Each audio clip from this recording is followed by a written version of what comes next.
AI का युग है, आर्टिफिशियल इंटेलिजेंस ही इसकी चर्चा है, लेकिन भारत के लिए तो एआई सिर्फ नहीं, एस्पिरेशन ऑफ इंडिया हमारी ताकत है। और एस्पिरेशन तब बढ़ती है जब लोगों की नीड्स पूरी होती है। बीते दशक में करोड़ों देशवासियों को एम्पावर करने का लाभ आज देश को दिख रहा है। उड़ीसा भी इसी एस्पिरेशन को रिप्रेजेंट करता है। उड़ीसा आउटस्टैंडिंग है। उड़ीसा नए भारत के ऑप्टिमिज्म और ओरिजिनलिटी का प्रतीक है। उड़ीसा में अपॉर्चुनिटीज भी हैं और यहां के लोगों ने हमेशा आउट परफॉर्म करने का जुनून दिखाया है।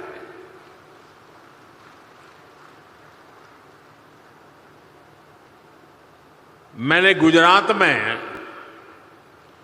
उड़ीसा से आने वाले साथियों के कौशल, उनकी मेहनत, उनकी ईमानदारी को खुद अनुभव किया है।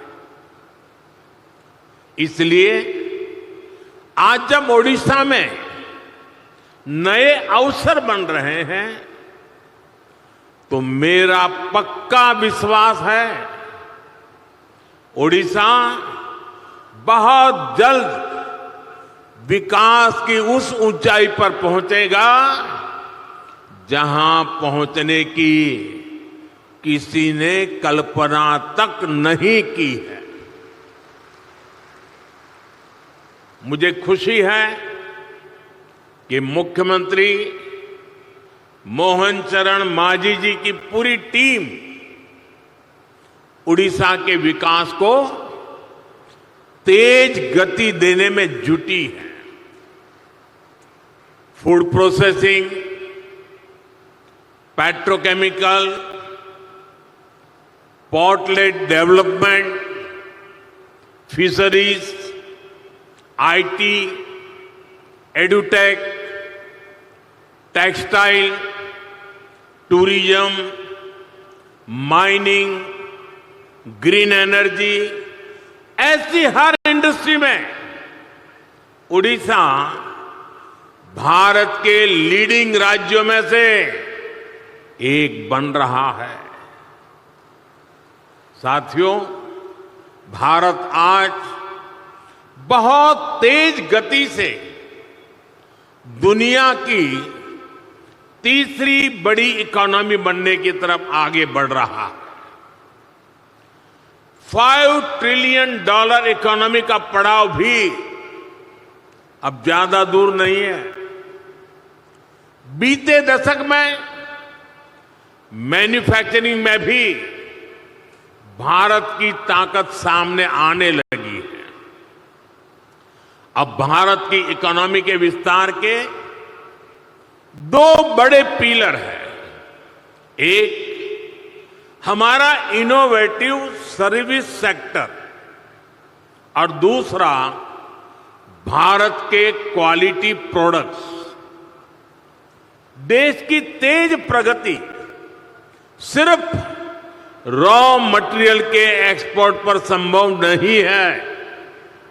इसलिए हम पूरे इकोसिस्टम को बदल रहे हैं, नए विजन के साथ काम कर रहे हैं।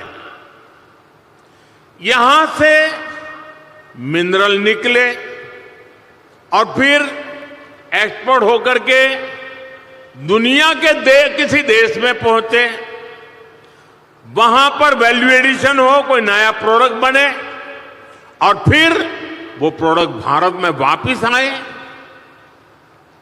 ये ट्रेंड मोदी को मंजूर नहीं है।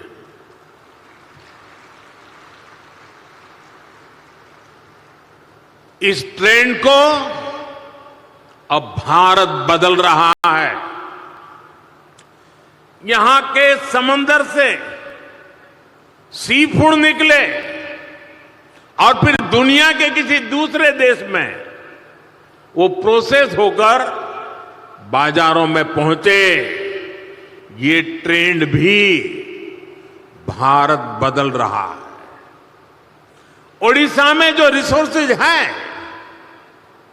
उससे जुड़ी इंडस्ट्रीज भी यहीं लगे। इस दिशा में हमारी सरकार काम कर रही है।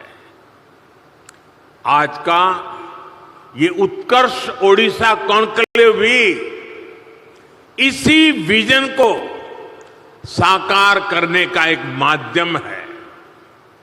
साथियों, आज दुनिया सस्टेनेबल लाइफस्टाइल की बात कर रही है, ग्रीन फ्यूचर की तरफ बढ़ रही है। आज ग्रीन जॉब की संभावनाएं भी बहुत बढ़ रही है। हमें समय की जरूरतों और डिमांड के हिसाब से खुद को बदलना है, उसके हिसाब से ढालना है। इसी सोच के साथ ही भारत ग्रीन फ्यूचर पर, ग्रीन टेक पर इतना फोकस कर रहा है। सोलर हो, विंड हो, हाइड्रो हो, ग्रीन हाइड्रोजन हो, ये विकसित भारत की एनर्जी सिक्योरिटी को पावर करने वाले हैं। इसके लिए ओडिशा में बहुत सारी संभावनाएं हैं। आज देश में हमने राष्ट्रीय स्तर पर ग्रीन हाइड्रोजन मिशन और सोलर पावर मिशन शुरू किए हैं। ओडिशा में भी